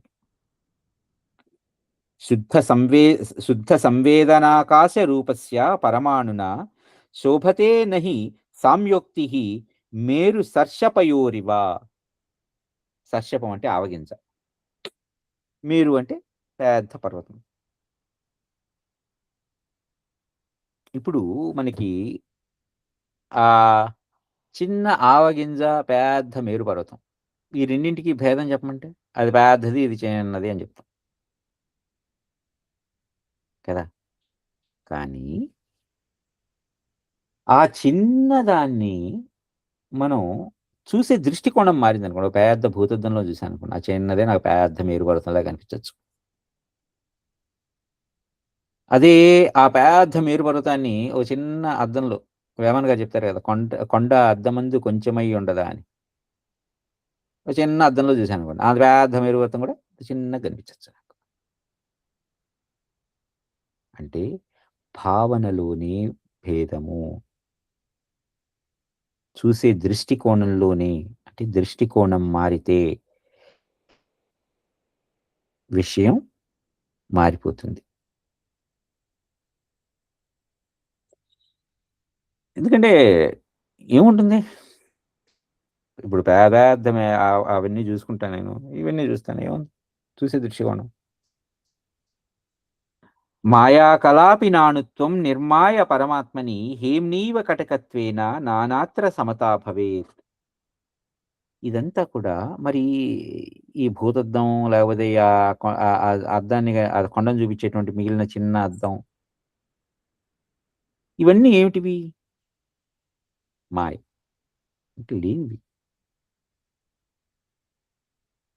ఇలా మాయావేష్టితమై ఉన్నా కూడా పరమాత్మ యందు అణుత్వము సిద్ధింపనేరదు. అలా అని ఆ పెద్ద వస్తు విషయము ఉండదు. ఎందుకంటే ఏమీ లేదక్కడ. ఎందుకంటే బంగారంలో ఆభరణాలలాగా, ఆభరణాలలో బంగారంలాగా. ఆభరణం ఆభ బంగారం గా అదే బంగారం లేనిదే ఆభరణం ఉండదు. ఆభరణం. ఉత్త బంగారాన్నే పట్టుకొని తిరుగావంటే దానికి విధి లేదు కదా! ఆభరణ ఇప్పుడు నాకు ఏంటి ఒక బంగారు నగ చేయించుకోవాలంటే ముందర బంగారం కావాలి. ఉత్త బంగారం ఉంది కదా! అంటే నాకుండదు. అంటే మనకి ఆహ్, అపరోక్ష అనుభూతిలో శంకరాచార్యులు వారు ఇంకో మాట కూడా అంటారు. ఇందాక దేహాత్మ ప్రతిభావం గురించి చెప్పాం గదా! అనుకున్నాం గదా! ఇప్పుడు ఆయన అదే ఉదాహరణతో జగత్తుకిను తర్వాత ఆత్మకతత్వానికి చెప్తారు. నువ్వు జగత్తుని జగత్తులాగానే చూసావు. ఎందుకంటే మరి ఆత్మ సర్వగతమైనప్పుడు ఆ సర్వగతంలో ఉన్నటువంటి ఈ జగత్తు కూడా ఆత్మ అయిపోవాలిగా అంటారు.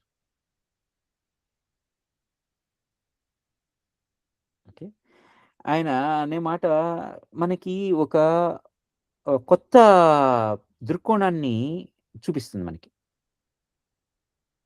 ఇంతవరకు గూడా జగన్మిథ్యా బ్రహ్మసత్యం జగన్మిథ్యా, బ్రహ్మసత్యం జగన్మిథ్యా అని అన్నప్పుడు, మరి ఆ బ్రహ్మలోనే ఉన్నటువంటి ఆ జగత్తు, మరి బ్రహ్మే సత్యమైనప్పుడు ఆ బ్రహ్మలోనే ఉన్నటువంటి ఆ జగత్తు కూడా సత్యమైపోవాలిగా?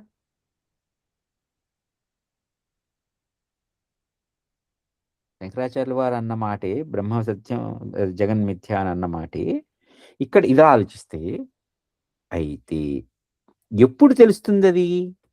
వారి వారి యొక్క స్థాయిని బట్టి. భజగోవిందం మూఢమతే అంటారు. ఒరేయ్ మూఢుడా! ఒరేయ్ మూఢుడా! భజ్ గోవిందాన్ని భజించు. గోవిందం అంటే ఏంటి? వెంకటేశ్వర స్వామనా? లేకపోతే విష్ణుమూర్తనా? ఇంకోటి కాదు కదా! గోవిందం అంటే గో అంటే శబ్దానికి మనం వేదం అని అర్థం. అంటే వేదవిత్. గోవిందం అంటే వేదాన్ని తెలుసుకున్న బ్రహ్మజ్ఞానిని అంటే బ్రహ్మాన్ని తెలుసుకున్న బ్రహ్మాన్ని. బ్రహ్మవిద్ బ్రహ్మైవ భవతి అంటారు మళ్ళీ. అంటే ఆ బ్రహ్మాన్ని తెలుసుకుంటే ఆ బ్రహ్మాన్ని ధ్యానించు. మూఢమతే అంటే మూఢుడా! ఆ బ్రహ్మాన్ని ధ్యానించు. అంటే నువ్వెవరో నువ్వు తెలుసుకో.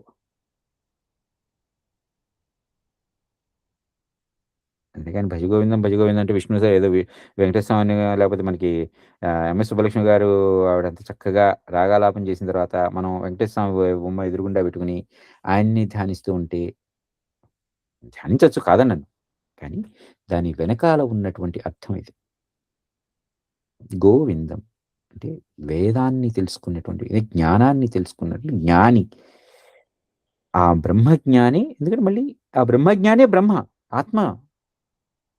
ఆయనని. అంటే ఆత్మ అంటే మళ్ళీ నువ్వే. నిన్ను నువ్వు తెలుసుకో.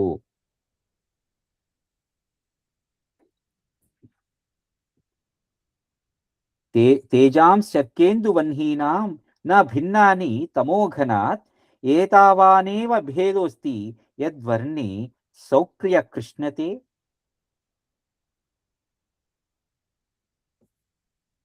ఇప్పుడు ఆహ్, సూర్యుడు, చంద్రుడు, అగ్ని. ఈ ముగ్గురి యొక్క ప్రకాశాలు. 3 రకాలైనటువంటి ప్రకాశాలనిస్తాయి. కదా! ఒకటి అంటే ప్రకాశం అంటే ఇప్పుడు సూర్యుడి యొక్క తాపం, చంద్రుడి యొక్క తాపం, అగ్ని యొక్క తాపం. ఇవి తాపాలలో హెచ్చుతగ్గులు తప్పితే వెలుతురొకటేగా కదా! అలాగే తేజ తేజాంశ తేజాంసి అర్కేందు వహ్నీనాం నా భిన్నాని తమోఘనాత్. వాటిలో ఏం తేడా లేదు. నా భిన్నాని. ఏతావానేవ భేదోస్తి యద్వర్ణ్యే సౌక్ర్య కృష్ణతే. అంటే ఇక్కడ ఇప్పుడు కాంతిని భరించలేకపోవటం అనేది ఎక్కడుంది నాకు? కంటిలో, దృష్టిలో తేడా ఉన్నప్పుడు మాత్రమే. కదా! ఇప్పుడు నేను చంద్రకాంతిని తట్టుకోగలను. చంద్రుడిని నేరుగా చూడగలను. కానీ సూర్యుడిని చూడగలనా? అగ్నిని చూడగలను. ఎంతవరకు? ఆ అగ్ని చిన్నగా ఒక దీపంలాగా ఉన్నంత మటుకు. అదే ఒక బడబాగ్నిలాగా మారిపోతే నేను తట్టుకోగలనా? నేను చూడగలనా? మరి అంతకు మునుపు ఒకే కాంతి కదా! అంటే కాంతి యొక్క తీవ్రత అంటే ఇవన్నీ కూడా ఒకే కాంతి నుంచి వచ్చి అంటే ఒకే విషయాన్ని నేర్పిస్తున్నా కూడా, ఒకే విషయాన్ని బోధిస్తున్నా కూడా, వాటిని సంబంధించినటువంటి ఆ పరిగ్రాహ్యత ఎలా ఉంటుందో, ఆ దానిలోనే భేదాలు తప్పితే అంటే పరిగ్రహించే వాడిలోనే భేదం. వాడిలో లోపం. కాంతిలో కాదు.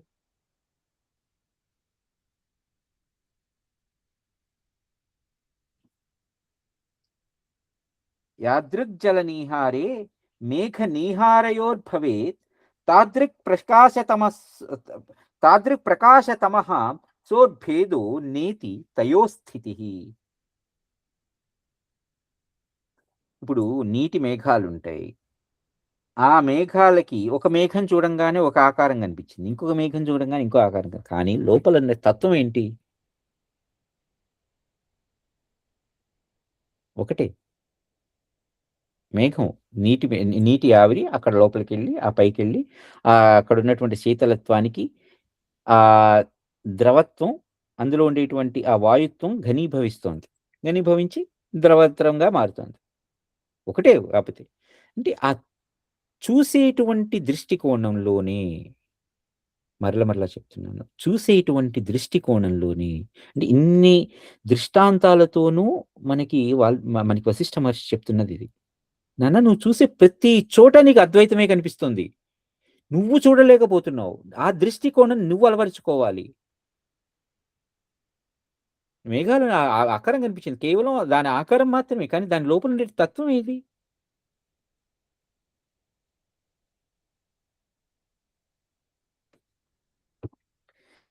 ఇప్పుడదే ఇప్పుడదే ఆలోచిస్తుంటే అప్పుడు విషము, అమృతం ఒకటేగా?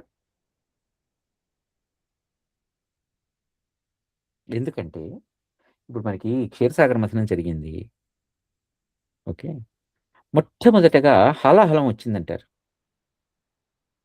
ఆ హాలాహలాన్ని పరమేశ్వరుడు కంఠంలో దాచాడు.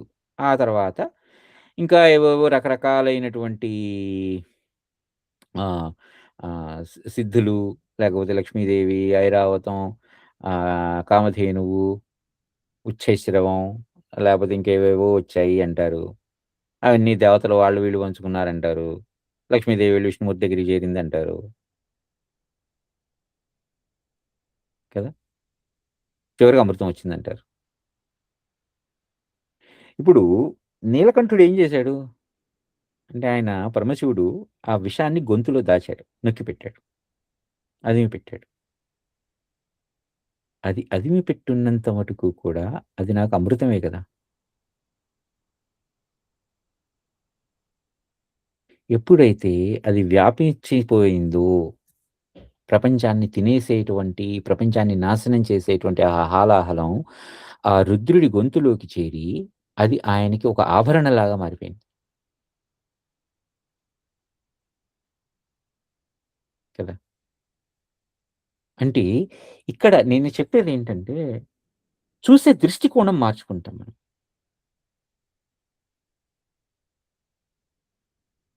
అలా మారిపోవటంతో అంటే మనం ఎక్కడా కూడా ద్వైతాన్ని కాదు, అద్వైతాన్ని చూడు. ఎక్కువ, తక్కువ అని నీకెక్కడ అనిపించిందో ఇప్పుడు దాన్ని ఆలోచించాలి. ఏది ఎక్కువ? ఏది తక్కువ? ఎలా ఎక్కువ? ఎందుకు తక్కువ? ఈ ప్రతి విషయాన్ని మనం ఆహ్, విడమర్చుకొని, వివరించుకుంటూ వెళ్తే చివరికి చేరిపోయేది ఒకటే పాయింట్. అదే మనకి సాధారణంగా మన ఆహ్, గురువుగారులు వీళ్ళందరూ చెప్తారు. నేతి, నేతి, నేతి, నేతి ఇది కాదు, ఇది కాదు, ఇది కాదు, ఇది అని ఎక్కడి వరకు అయితే నేను దాన్నింకా అపరిచ్ఛిన్నంగా చూడగలుగుతానో, అంటే దాన్నింక విడదీయలేను. అక్కడ నాకు ఆత్మజ్ఞానం ప్రసరిస్తుంది. అదే బ్రహ్మము అనంట. కదా! ఇప్పుడు అక్కడికి చేరిన తర్వాత అదే బ్రహ్మంలో ఇవన్నీ నేను ఏవైతే కాదు, కాదు, కాదు అనుకుంటూ వచ్చానో అవన్నీ అందులో వేరా అని తెలుసుకొని పోయిందనుకోండి ఇంక. అప్పుడు దానికి దీనికి తేడా ఏముంది? ఇంతవరకు నేను ఏదైతే ఇది కాదు, ఇది కాదు, ఇది కాదు అని వచ్చానో అది ఇది, అది అదే ఇది, అదే ఇది, అదే ఇది అనుకుంటూ వచ్చింది. సో, ఇప్పుడక్కడ నాకు ద్వైతం అని అనిపించింది కాస్త ఎందుకంటే ఇది నేతి, నేతి అనేది నాకు విడమరిచి చెప్తోంది. ఇది ద్వైతం, ఇది ద్వైతం, ఇది ద్వైతం అని. అక్కడికి చేరిన తరువాత ఇదంతా అద్వైతం. 2 అనేది కానిది, ఇది 2 అనేది లేదు. ఇదంతా ఒక్కటే.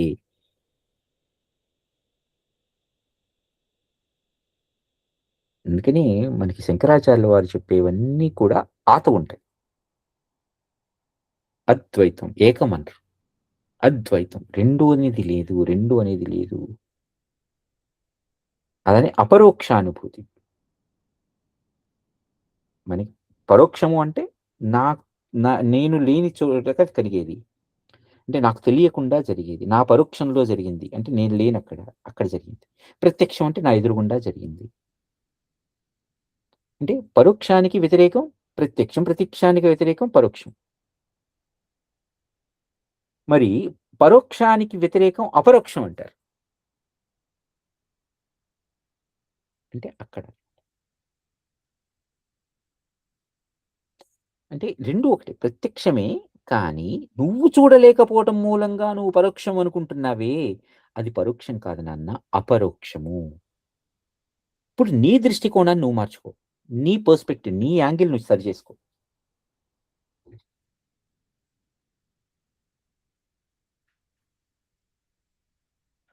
త్రిలోకీ భాతి తేనేయం జీవస్య ప్రథితాత్మనః నానోపలంభ నానోపలంభ భాండాఢ్య కుటి కఠిన కోటర. అంటే ఆత్మ సాక్షాత్కారాన్ని పొందినటువంటి జీవుడికి వివిధ భోగ వ్యవహారాలతో కూడి ఉన్న ఈ త్రిలోక కుటీరం ఆత్మ తేజసం చేతనే ప్రకాశించుచున్నట్లుగా అనుభూతమవుతుంది. అంటే జగన్మిథ్య అని చెప్పింది ఆ ఆత్మస్థితిలోకి, ఆత్మజ్ఞాన స్థితిలోకి చేరిపోయిన తర్వాత, పరమాత్మ స్థితిలోకి చేరిపోయిన తర్వాత అది కూడా, జగత్తు కూడా ఆత్మే, ఆత్మతత్వమే అనేటువంటి విషయం తెలుస్తుంది. ఇదే మాట మనకి శంకరాచార్యులు వారు అందులో అంటారు అపరోక్షానుభూతిలో. త్రిలోకీ భాతి తేనేయం జీవస్య ప్రథితాత్మనః నానోపలంభ భాండాఢ్య కుటి కోఠ కుటి కఠిన కోటర. ఆత్మ సాక్షాత్కారం పొందినటువంటి జీవునికి వివిధ భోగ వ్యవహారాలతో కూడుకున్నటువంటి ఈ త్రిలోకం అంటే ఈ జగత్తు ఆ ఆత్మ తేజసం చేతనే, ఆ ఆత్మ యొక్క తేజస్సు చేతనే ప్రకాశించుచున్నట్లుగా భావించబడి, ఇక ఆ ఆత్మకి జగత్తుకి భేదం లేకుండా అవుతుంది. చిదణోరంతరే సంతి సమగ్రానుభవాణవః యథా మధురసస్యాంతః పుష్పపత్ర ఫలశ్రియః. ఒక వృక్ష రసమందు పత్ర పుష్ప ఫలాదులన్నీయు సూక్ష్మ రూపమున ఉండునట్లుగా చిదణువునందు ఈ అనుభవాలన్నీయును స్థితి కలిగి ఉన్నాయి. మనం చాలా సార్లు అనేక ఉదాహరణలు చెప్పుకున్నాం. ఒక చిన్న విత్తనం నుంచే ఆ పెద్ద చెట్టు, దానికి సంబంధించినటువంటి పూత, దానికి సంబంధించినటువంటి పిందెలు, కాయలు, పండ్లు ఇవన్నీ ఆ పెద్ద చెట్టంతా కూడా ఒక చిన్న విత్తనం నుంచి వచ్చినాయి. అంటే ఈ విత్తనంలోనే ఆ పూలు పూసే గుణం, ఆ పిందెలు కాసే రకం గుణం, ఆ పిందెలు కాసిన తర్వాత అవి ఆహ్, పెద్దయి కాయలయ్యే గుణం, ఆ కాయలు పండయ్యే గుణం, పండయి మళ్ళీ రాలిపోయే గుణం. ఆ చెట్టు ఆకులు, చిగుళ్ళు, కొమ్మలు వ్యాపించటం ఇవంతా కూడా ఎక్కడుంది? అదే విత్తనంలో ఉంది. అదే బీజంలో ఉంది. అలాగే సమస్తమైనటువంటి ఈ వష్ ఈ ఈ ఈ మనకి కనిపించేటువంటి ఈ జగత్తు అంతా కూడా ఆ చిదణువు. అంటే ఆ ఆత్మద రూపం నుంచే ఇవన్నీ వచ్చినాయి. ఇవన్నీ ఈ రాజుగారు ఆహ్, ఆమెకు చెప్తున్నారు. పరమాత్మానుర పరమాత్మానురత్యంత నిస్వాదుః సూక్ష్మతావశాత్ సమగ్రస్వాదు సత్తైక జనకః స్వదతే స్వయం. అతి సూక్ష్మం అవటం చేత అస్వాదువుగా కనిపించినను అది రుచులన్నింటికి ఉత్పత్తి చేసే హేతువవుతోంది. ఇప్పుడు మామిడి టెంక ఉంటుంది. మామిడి టెంక తింటే నోరు పుచ్చిపోతుంది. కానీ అదే టెంక నేలలో పడి చెట్టయ్యి, పండుగా మారిన తర్వాత చెట్టు కాయలు కాచి పండుగా మారిన తర్వాత తింటే ఎంత రుచిగా ఉంటుంది. అంటే ఆ రుచి లక్షణం ఎక్కడుంది? ఆ టెంకలో ఉంది. కానీ ఆ టెంక దానికంటూ ఒక రుచుందా? కదా! లేకపోతే ఇప్పుడు ఇది చూడండి. ఒక చిన్న మేడి పండు, మేడి గింజ దానికి దానికంటూ ఇక్కడ రుచి లేదు. కానీ ఆ రుచికి సంబంధించిన లక్షణాలన్నీ మళ్ళీ ఆవే విత్తనంలో ఉన్నాయి. అంటే ఆత్మతత్వంలోనికి చేరిన తరువాత ఇక ఏ రుచి ఉండదు. ఎందుకంటే ఆ రుచులన్నీ అందులోనే లయించిపోయినాయి. అంటే ఆ కోరికలు, ఆ జీవితం, ఆ భోగాలు, ఆ ఇచ్ఛలు అవన్నీ భయాలు ఆఖరికి ఇవన్నీ కూడా అందులోనే లయించిపోయాయి. ఎప్పుడైతే మరలా ఆహ్, బీజం యొక్క విచ్ఛిత్తి జరిగి, ఆ బీజం మరలా అంకురించి, ఆ అంకురించింది కాస్త మళ్ళీ చిన్న మొక్కై, మానై, కాయలు గాసి, పళ్ళు కోసి మళ్ళీ అక్కడ అంటే ఇదంతా గూడా ఈ జగత్తు యొక్క సృష్టి విలాసం తప్పితే, ఆత్మ యొక్క విలాసం తప్పితే ఇదంతా ఒక అరుచికరమైనటువంటి పదార్థమే. త్యజతా సంస్థితం సర్వం చిన్మాత్ర పరమాణునా త్యక్తం జగద సంవిత్యా సర్వమాశ్రితం. ఈ పరమాత్మ శుద్ధ చైతన్య స్వరూపుడగుటచే వ్యక్తము కానందున సమస్తమును త్యజించినట్లు ఉండినను స్ఫురణ రూపముచే ఆ జగత్తునకు ఆశ్రయమై ఉన్నను. కేవలం అంటే స్ఫురణ అంటే ఇక్కడ మనకి అంటే అర్థం ఏంటంటే చైతన్యము, కదలిక, కాంతి అంటే ఒక ప్రకాశం. ఏ వస్తువు మూలంగా మనకి అన్ని వస్తువులు కనిపిస్తున్నాయో, ఆ కాంతిని మనం చూడగలమా? నాకు కాంతి కనిపించాలి. కాంతిని చూపించమంటే? కాంతిలో నేను వస్తువుని చూడగలను. కానీ కాంతిని చూడగలనా?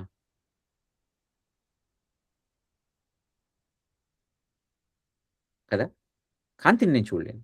కానీ కాంతి మూలంగా ప్రకాశిస్తున్నటువంటి వస్తువుల్ని చూస్తా. అది అంటే త్యజతా సంస్థితం సర్వం చిన్మాత్ర పరమాణునా త్యక్తం జగద సంవిత్యా సర్వమాశ్రితం. అంటే స్ఫురణ రూపంగానే అంటే ఆ చైతన్య రూపంగానే ఈ జగత్తు భాసిస్తోంది కానీ అంటే ఇప్పుడు నాకు అద్దం ఉంది. మనిషి ఉన్నాడు. ఆ మనిషి అద్దంలో కనిపిస్తున్నాడంటే, ఆ అద్దం ప్రతిబింబించడం మూలంగా ఆ మనిషి కనిపించాడు. లేపోతే ఆ అద్దానికి ఆ గుణం లేదు. ప్రతిబింబించేటువంటి గుణం లేదు. ఏం కనిపిస్తాడు? అంటే ఆ గుణం మూలంగానే ఇది కనిపిస్తుంది. అంటే అది ఆ గుణం ఎక్కడి నుంచొచ్చింది మళ్ళీ? ఆ ప్రతిభాసించేటువంటి గుణం ఎక్కడి నుంచొచ్చింది? అది ఆ పరమాత్మలో నుంచే వచ్చింది. ఆ పరమాత్మలో నుంచి వచ్చింది మిగిలిన అన్నింటిని ప్రతిభాసింపచేస్తూ మనకి ఇది అని వి వి వి వివి తేడాలుగా వివిధమైనటువంటి వ్యక్త రూపంగా చూపబరచబడుతుంది. కానీ ఎక్కడా తేడా అనేది చూసే దృష్టిలో కాక మిగిలిన జరిగేది లేదు. ఆత్మగుప్తౌ న శక్నోతి పరమాత్మాంబరాకృతిః మనాగపి క్షణమపి గజో దూర్వావనే యథా.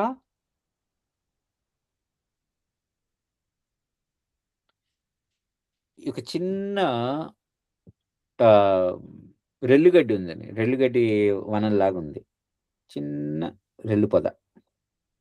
ఆ రెల్లు పొదలో ఓ పెద్ద ఏనుగు తనని తాను ఆచ్ఛాదించుకొని దాక్కుండిపోయినట్లుగా ఈ పరమాత్మ తనని తాను కప్పుకొని ఉండగలదా? బయలుపడాలి కదా! ఎక్కడైనా కనిపిస్తుంది. చూసిన వెంటనే కనిపిస్తుంది. చూసే దృష్టి ఉండాలి.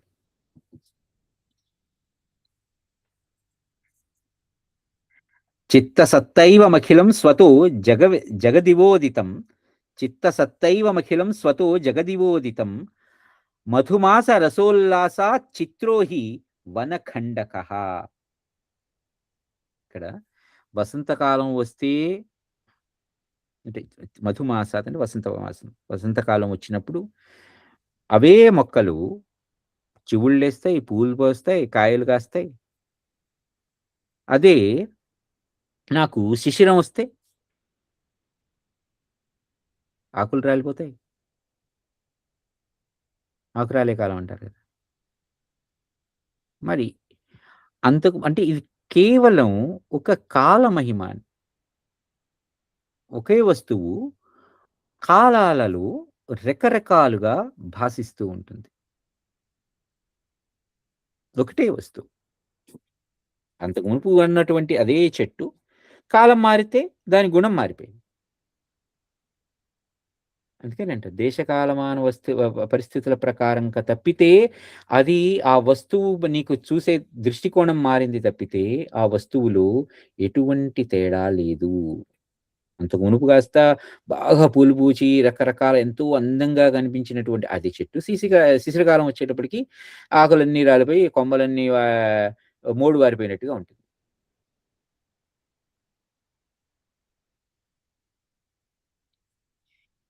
నిమేషాంసావబోధో హి చిదణోః ప్రతిభాసతే యతః కల్పసహస్రౌఘః స్వప్నే వార్ధకబాల్యవత్.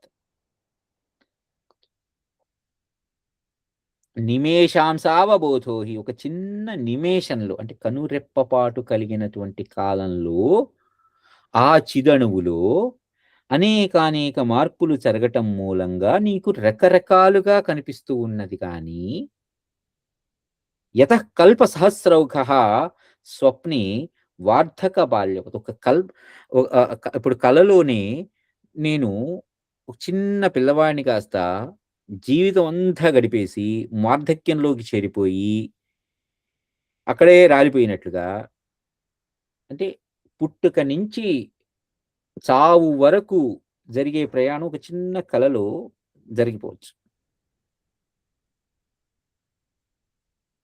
అలా అని ఒక రెప్పపాటు కాలం కాస్త కాపోతే ఇప్పుడు అక్కడ మనం చూసామనుకోండి, పుట్టుక నుంచి చావు వరకు కలిగే జీవితం అంతా గూడా నాకు మంచి సుషుప్తి అవస్థలో ఉన్నప్పుడు జరిగిన ఆ కాలం నిద్ర మేల్కొనంగానే ఇప్పుడే గదా పడుకున్నాను. అప్పుడే అలా మెలుకువ వచ్చేసిందనిపిస్తుంది.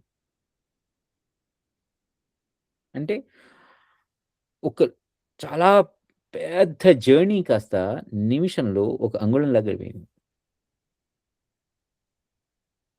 అంటే కాలం ఇది కేవలం పరిస్థితులు. నిమేషాంశావబోధో హి చిదణోః ప్రతిభాసతే యతః సహస్రౌఘః స్వప్నే వార్ధక బాల్యవత్. స్వప్నమందలి బాల్య వార్ధక్యాలలాగా ఈ చేతనాణువు యొక్క నిమేషాంశంలో కల్పాలు గడిచిపోతుంటాయి. కల్పాల వలె తోస్తూ ఉంటుంది మనకి. ఇప్పుడు అదే అనుకుంటాం. ఇప్పుడు భూమి మీద ఆహ్, మనకి ఆహ్, 14 మన్వంతరాలు గడిచిపోతే బ్రహ్మగారికి ఒక రోజయినట్టు. 14 మన్వంతరాలంటే ఆల్‌మోస్ట్ 13.1 13.2 బిలియన్ సంవత్సరాలు. Earth years. అది బ్రహ్మగారికి ఒక్క రోజు.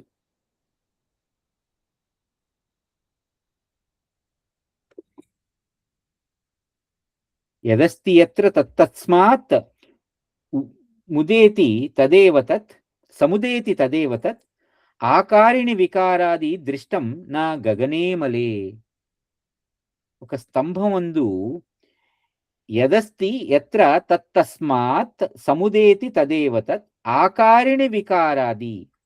ఒక వికారం అంటే ఎటువంటి ఆకారము లేనటువంటి దానిలో ఒక ఆకారాన్ని చూడగలిగేటట్లుగా అంటే ఒక రాతి స్తంభం మీద ఒక మంచి అందమైన శిల్పాన్ని ఒక రాతి ఎందు చూడగలిగేటట్లుగా ఆ ఆ పదార్థం ఎప్పుడు ఎచట ఎలా బయటపడుతుందో అది ఆ సమయం వచ్చేటప్పటికి, ఆ సమయంలో అలా అది బయటపడుతుంది. కానీ అప్పటి వరకు అది లోపల అంతర్లీనంగా అలానే ఉంటుంది.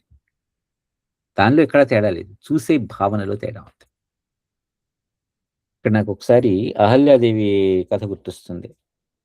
ఆమె ఒక శిలలాగా తనని తాను భావించుకుని మారిపోతే, రాముల వారు వచ్చి ఆమెలో చేతనాన్ని కలిగించారు. అంటే నాకు ఆ సందర్భం గుర్తొచ్చింది గానీ, ఆ ఎగ్జాంపుల్ దీనికి సరిపోకపోవచ్చు. సరిపోలినా లేకపోతే నేను సరిగ్గా సరిపోల్చలేకపోవచ్చు. కేవలం ఆ జడంగా ఉన్నటువంటిది దాంట్లో చేతనం కలిగింది. అంటే జడంగా సాధన కోసం తపస్సు చేస్తున్నటువంటి ఒక యోగినిలో ఒక ఆత్మజ్ఞానం కలిగింది. రామాయణంలో ఆ ఒక్క ఘట్టం తలుచుకుంటే భలే ఉంటుంది.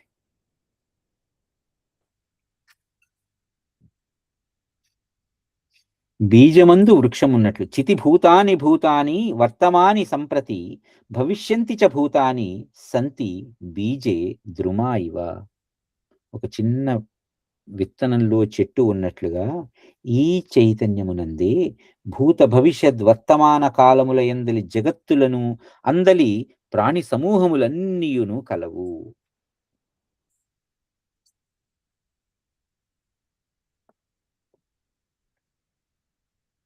మాతృమాన ప్రమేయాఖ్యం బుధో నిగరితి త్రయం హేమేవ కటకాదిత్వం అసన్మయమువస్థితం. అసద్రూపంలో వెలిసినటువంటి కటకత్వము సువర్ణమందు లయమైనట్లుగా, అంటే ఒక నామరూపాలతో ఏర్పడినటువంటి ఒక నగని కరిగించేస్తే అది మళ్ళీ బంగారం అయిపోయి దాని నామరూపాలని కోల్పోయినట్లుగా ఈ ప్రమాణ ప్రమేయ రూపమగు త్రిపుటి, అంటే ఈ 3 భావాలతో ఉన్నటువంటి, అంటే సృష్టి స్థితి లయలతో కూడుకున్నటువంటి ఇదంతా జ్ఞానిచే ఆత్మయందే స్ఫురింపచేయబడుతోంది. ఇదంతా అంటే ఇందాక అనుకున్నాం మనం సృష్టి స్థితి లయాలనేవి కూడా లేకపోతే ఇలా స్వర్గాలు, భూలోకం, నరకం, భువః సువః అనుకుంటాం కదా! భువః, ఓం భూః, ఓం భువః, ఓం స్వః. ఈ 3 లోకాలు కూడా మరలా ఆ ఆత్మయందే. అంటే ఏం ఏం చేసినా కూడా, ఎక్కడికి వెళ్ళినా కూడా మనకి కనిపించేది ద్వైతమప్య ద్వై ద్వైతమప్యపృథక్స్తత్తాస్ క్షేమ్న కటకతా యథా సమ్యగ్బుద్ధావబోధో హి ద్వైతం తచ్చ నసన్మయం. ఈ సువర్ణాభరణాలు పైకి కనిపించిన రకరకాలైనటువంటి ఆభరణాలుగా కనిపించిన మూలమైనటువంటి పదార్థం ఏదైతే ఉన్నదో అది ఒక్కటే అయినట్లుగా పైకి అన్యంగా కనిపిస్తున్నటువంటి విషయమంతా కూడా బ్రహ్మమందు ఏకమైపోవును. తత్వవేత్త ఈ ద్వైత స్థితి యొక్క యథార్థమెరింగియుండును కాని ద్వైతము మిథ్య అనియే అతడు నిశ్చయించును. యథా ద్రవత్వం పయసః స్పందనం మాతరిశ్వనః వ్యోమ్నః శూన్యత్వమేవం హి నా పృథైద్వైతమీశ్వరాత్. యథా ద్రవత్వం పయసః, పయస్సు అంటే నీరు. జలానికి ద్రవత్వం ఎలాగో, స్పందనం మాతరిశ్వనః వాయువుకి చలనం ఎట్లాగో, కంపనం ఎలాగో, ఆకాశానికి శూన్యత్వం ఎలాగో, ఈ ఈశ్వరునికి, అంటే ఈ పరమాత్మలోని ద్వైత ప్రపంచము కూడా అన్యము కాకయున్నది. ఇంకోటిగా కాకుండా ద్వైతంగా కనిపిస్తున్నది ఏదైతే ఉన్నదో అది ద్వైతంగా కాక అద్వైతంగా ఉన్నది. మాతృమాన ప్రమేయాది ద్రష్టృ దర్శన దృశ్యత ఏతావజ్జగతే జగదేతచ్చ పరమాణౌ చితిస్థితం. ప్రమాణ ప్రమేయములు, ద్రష్టృ దర్శన దృశ్యములు అను త్రిపుటితో కూడిన ఈ జగత్ చేతనమగు పరమాణువునందే కలదు. మాతృమాన ప్రమేయాది ద్రష్టృ దర్శన దృశ్యత ఏతావజ్జగదేతత్ చ పరమాణౌ చితి స్థితం. అందులోనే ఉన్నది.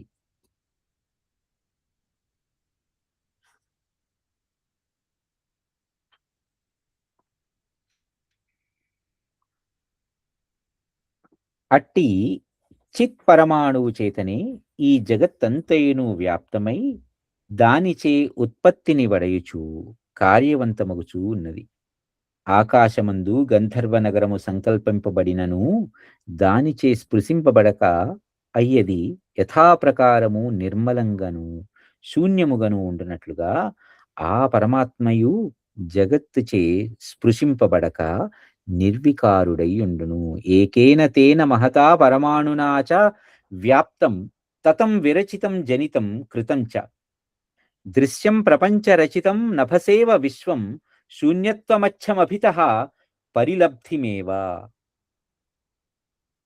అంటే ఇదంతా కూడా ఈ పరబ్రహ్మము, పరమాణు లేకపోతే చిత్ పరమాణువు లేకపోతే ఇంకోటి ఏదైతే ఏ పదార్థం గురించి అయితే మనం అనుకుంటున్నామో ఇదంతా కూడా ఈ అన్నిటా నిండిపోయి ఉండి దాని చేతనే ఉత్పత్తి స్థితి లయాలు అనేవి జరపబడుతూ అదే కార్యవంతమవుతోంది. అయితే ఇవి దేనికి అంటక అది దేనికి అంటక నిర్మలంగా శూన్యంగా ఉండినట్లుగా నిర్వికారంగా అది ఉంటోంది. ఇప్పుడు యాక్చువల్‌గా మనకి ఒక అపరోక్ష అనుభూతిలో శంకరాచార్యుల వారు ఒక మాట అంటారు. ఏంటంటే వి వైరాగ్యం కలిగిన వాడు కాకి రెట్టని లేకపోతే పాలతో చేసినటువంటి పాయసాన్ని రెండిటిని ఒకే రకంగా చూస్తాడు అంటాడు. అంటే వాడికంటూ ఒక అసహ్యమైనది గాని లేకపోతే వాడికంటూ ఒక ప్రియమైనదని గాని ఏది ఉండదంటారు. ఇక్కడ ఆ మాట ఎందుకు చెప్తున్నానంటే ఇక్కడ చూడండి. ఇది జగత్తంతా కూడా ఈ పరమాణువులోనే లేకపోతే ఈ చిత్పరమాణంలోనే ఉంటుంది అని అంటున్నప్పుడు ఆకాశమందు గంధర్వ నగరము కల్పింపబడినను దానిచే అది స్పృశింపబడక అయ్యది యథాప్రకారం నిర్మలంగా శూన్యంగా ఉండునట్లు.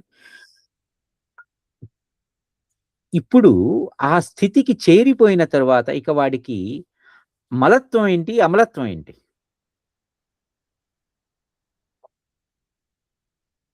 రైట్. అందుకని ఇందాక చెప్పా విషం కూడా అమృతం. విషము, అమృతం 2 ఒకటైపోయినాయి వాడికి. మలత్వము, అమలత్వం 2 ఒకటే. 2 ఒకటిగానే దాటిపోతాయి. ఆత్మజ్ఞాన ద్వైతేన సుందరతరం స్వమనుజ్జితేన రూపం సుషుప్త సదృశేవ యథావబోధాత్ ఐక్యం గతం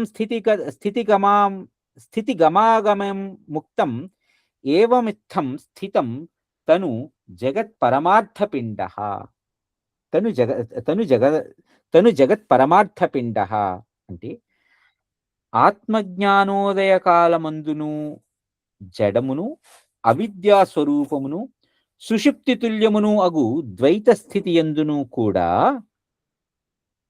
సచ్చిదానంద పరబ్రహ్మము ఏకరూపమై ప్రకాశించుచూ ఉండుటచే క్రియారూపమగు ఈ జగత్తు అధిష్టానమగు ఆత్మతత్వము కంటే భిన్నము కాకయున్నది. ఇదే మాటని మనకి అపరోక్షానుభూతులు శంకరాచార్యుల వారు అంటారు. మొదట్లో మనం అనుకున్నాం కదా, ఆత్మజ్ఞానం తెలుసుకున్న వాడికి ఇప్పుడు దేహాత్మ భావన, దేహం ఆత్మ విడివిడిగా ఉన్నాయి, 2 ఒకటి కాదు, దేహం వేరు ఆత్మ వేరు అనేటువంటి భావనలో నుంచి ఉన్నవాడికి ఎప్పుడైతే ఆత్మజ్ఞానం కలిగిందో దేహం కూడా ఆత్మీయ అంటే అజ్ఞానం వరకు అంటే ఆ తెలుసుకోనంత మటుకు మాత్రమే ఈ దేహం నేను, ఆత్మ వేరు అనేటువంటి భావన కలుగుతుంది. ఎప్పుడైతే ఆత్మజ్ఞానం కలిగిందో, ఇక అంతటా, అన్ని చోట్ల, అన్ని వేళలా ఆ ఆత్మతత్వాన్నే తెలుసుకుంటూ ఉంటాం. అప్పుడు దేహం కూడా ఆత్మ అయిపోతుంది. ఇదే మాట ఈ రాజుగారు ఈ రకంగా చెప్తున్నారు. అంటే ఆత్మ జ్ఞానోదయ కాలమందును జడమును, అవిద్యా స్వరూపమును, సుషుప్తి తుల్యము అయినటువంటి ద్వైత స్థితి యందు కూడా సచ్చిదానంద పరబ్రహ్మము ఏకరూపమై ప్రకాశించుచూ ఉండుటచే క్రియారూపమగు ఈ జగత్తు అధిష్టానమగు ఆత్మతత్వము కంటే భిన్నముగా ఉండదు. కావున ఈ జగత్తు పరమార్థమైనటువంటి ఆ పరబ్రహ్మమే అవుతుంది. ఈ విధమున నేను ప్రపంచరూపుడను కాక కేవలము అద్వైత పరబ్రహ్మ స్వరూపుడనే అగుదును. ఐక్యంగతం స్థితిగమాముక్తం ఏవమిత్థం స్థితం తను జగత్ పరమార్థ పిండ. ఆఖరికి ఈ జగత్తు కూడా ఆ పరబ్రహ్మమే. ఆ పరమాత్మలోనిది. ఆ పరమాత్మలోనిది అన్నప్పుడు ఆ పరమాత్మే అయిపోయింది. పరబ్రహ్మమే.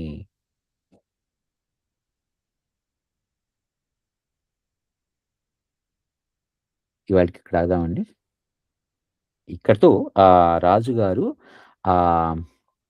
కర్కటితో మాట్లాడినటువంటి సర్గ ఇక్కడికి పూర్తయింది.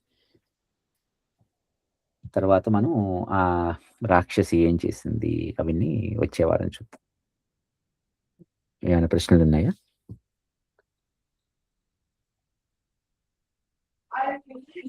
ప్రశ్నలు లేవు గాని ఒక విధమైన కనువిప్పయింది అనిపిస్తుంది. అంటే ఎప్పుడు ఆత్మని నేను శరీరాన్ని డిఫరెన్షియేట్ చేస్తే చూస్తున్నా. ఎంత అద్వైతం గురించి తెలిసినా కూడా ఎప్పుడు ఇది ఇది క్షీణించిపోయేది, ఇది ఉంటుంది, ఇది వేరు వేరు అని అదే తత్వంతో అదే ఒక జ్ఞానంతో ఉన్నాం ఇన్నాళ్ళు. అది ఏదో కొత్త కోణంలో చూస్తున్నాను అనిపించింది నాకైతే. నాకు కూడా అపరోక్ష అనుభూతి చదివినప్పుడు మొదట్లో అలా అనిపించిందండి. చాలా కొత్తగా అనిపించింది. అంటే కొత్తగా అనిపించడం అంటే ఇంతవరకు నేను ఏ రకమైతే భావన చేశానో నాన్న, నీ భావన ఇంకొంచెం ఇంప్రూవ్ చేసుకో అనిపించినట్టు. శంకరాచార్యులు వారు చెప్పింది.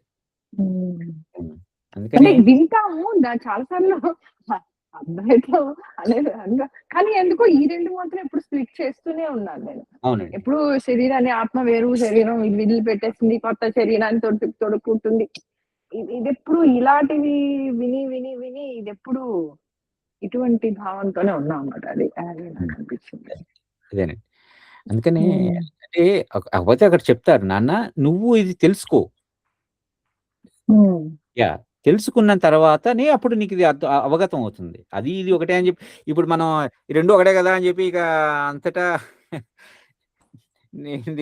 నేను విచ్చలవిడిగాతనం ప్రదర్శించామనుకోండి. అదే. అదే. అప్పుడు అసలైన మన అజ్ఞానం కాస్త ఆ జ్ఞానం ముందర చేరిపోతుంది. శంకరాచార్యుల వారు ద్వైతం ముందర అయ్యో! ఆబెట్టారు. నేను చెప్పిందంతా ఇలా అర్థం లేదు లేదు నవ్వుతూ చెప్తున్నానండి. కాదు. ఆయన అనుకుంటారు, ఒరేయ్ నేను నీకేదో చెప్తే నువ్వు ఇదే అర్థం చేసిన సినిమాలో అంటాడు చూడండి, శంకరాభరణం చెప్తే ఆ టైంలో అడవిరాముడు అలాగే దానే ఉంటుంది. అవునండి. చాలా సంతోషం. నమస్కారం. ఓకే అండి. నమస్కారం. అందరికీ జై శ్రీరామ్.